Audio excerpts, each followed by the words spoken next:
सर्व मान्यवरांना विनंती आहे जे या ठिकाणी मी विचार मांडण्यास बोलवत आहे त्यांनी प्रत्येकाने वेळ लक्षात ठेवून अवघ्या 2 मिनिटांमध्ये आपलं मनोगत व्यक्त करायचं आहे।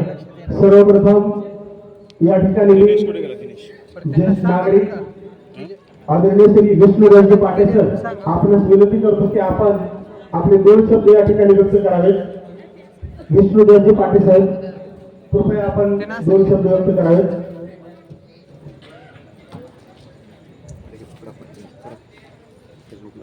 हरणोळ बुजुर्ग ग्रामपंचायत निवडणुकीच्या संदर्भामध्ये जमलेले माझे मित्र परिवार नमस्कार। जमलेले माझ्या घरी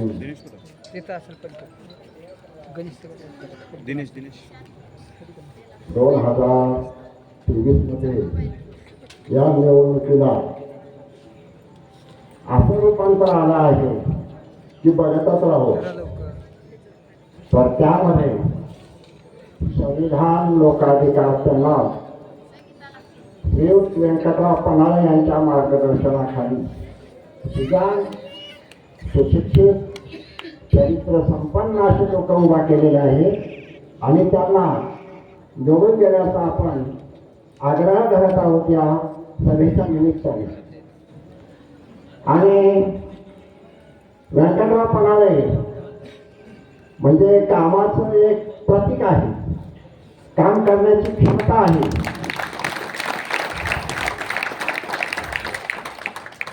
या ग्रामपंचायतीच्या निवडणुकीच्या संदर्भामध्ये त्यांना एक मला असे कामं सांगायची आहेत की ते करू शकतात, त्यांची करण्याची क्षमता आहे।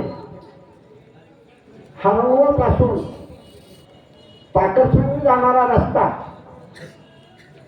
किती वर्षापासून गुडघ्याच्या पाण्यामध्ये आज जायची सोय नाही, पहिला मुद्दा। दुसरा मुद्दा, हरणोळ ते अक्कलवाडी जाणारा रस्ता आता हाल गुडघ्याचं पाणी आहे। हरणोळ ते साखरा जाणारा रस्ता आज हाल कांदण आहे। बैलगाडी जर गेली तर पुढून आलेल्या वाहनाला रस्ता नाही। हरणोळ ते साखरा जाणारा रस्ता, गावाचा विकास कसा व्हायचा, गावाला यायचं झालं तर पाण्यातून कसं यावं की काय नाही की बाजूचे शेतकरी सहानुभूतीनं जाऊ देतात म्हणून कसं तरी उपकार आहे त्या जाणून देणाऱ्या लोकांचा। तुम्ही लक्ष करा, किती वर्षापासून ही पांढरणीचा रस्ता आहे आणि पाण्याशिवाय तर पर्याय नाही। पाण्यातून जायचं कसं? तर आपले व्यंकटराव पन्हाळेच्या नेतृत्वाखाली जर पॅनल आलं तर त्यांना मी असं सांगून ठेवतो एवढ्या जाहीर सभेमध्ये त्यांनी ह्या कामाची पूर्तता करायलाच पाहिजे आणि तुम्ही करता। मी कामं सांगायला उभारलोय, त्यांची क्षमता आहे, पॅनल तर निवडून येणारच त्याच्यात खात्री आहे। पण आणखी एक दुसरं काम आहे व्यंकटराव, आपल्या गावातून जाणाऱ्या 2 पाईपलाईन आहेत, परस्पर पाईपलाईन आहेत। एक जाती एमआयडीसी पाण्यासाठी आणि एक जाती लातूर महानगर पाण्यासाठी। आणि गावातून जाते पाणी, त्या पाण्याला आपल्याला प्यायला तांब्यावर पाण्याचा अधिकार नाही। मग तुम्हाला त्या कामासाठी आम्ही प्रवृत्त करणारा तुम्हाला कामाची पावती देणार आहोत। तर ते पाणी संपूर्ण हरणोळ बुद्रुकच्या परिसरामध्ये फिल्टरचं पाणी प्यायला मिळालं पाहिजे। आमची माझी एकट्याची इच्छा नाही आहे, मी माझे एकट्या स्वार्थासाठी काही मागत नाही, मला भरपूर दिलं देवाने, पण मला बघवत नाही। माझं दोन्ही पांढरा शेत आहे, जावं कसं? जनता म्हणत नाही।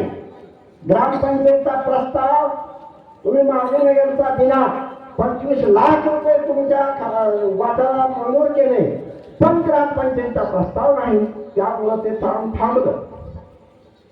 पण आमच्या 4 गावातून जाणाऱ्या रस्त्याला डांबरीकरण झालं पाहिजे असं तुम्हाला आव्हान करतो।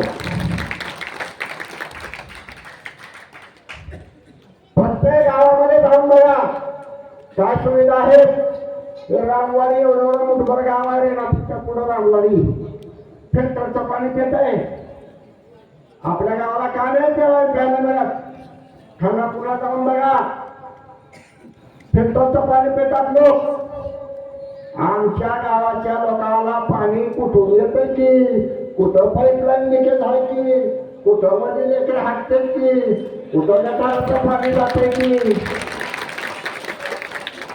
आरोग्याला धोका आहे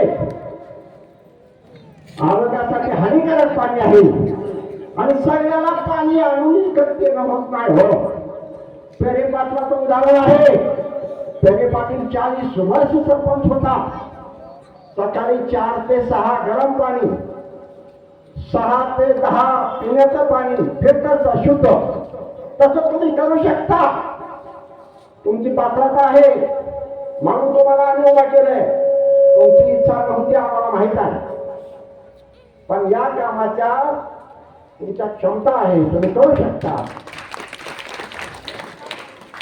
वेळ थोडा आहे आता आपले व्यंकटराव आश्वासन देतील जनतेला ते आणि आणखी एक सांगायचं राहिलं पहिल्या इलेक्शन मध्ये जाहीर सभेमध्ये मी मागणी केली व्यंकटराव गावाला स्मशानभूमी नाही गावाला मंदिर नसलं तर चालेल कुठलाही दगडाला शिंदूर लावून पाया पडलं भागते पण एक काळ असा आला खटापूरला नेऊन पुढे चालावं लागलं त्या गावाला स्मशानभूमी नव्हती व्यंकटरावापाशी तशी पात्रता होती एक पेपर बनवण्याचा होता आणि त्यांना आग्रह केला सभेमध्ये की व्यंकटरावने मला वचन दिलं दादा आपल्या स्थिती येऊ नाही तर नाही येऊ मी तुमच्यासाठी स्मशानभूमी करणार म्हणजे करणार आणि ते करून दाखवली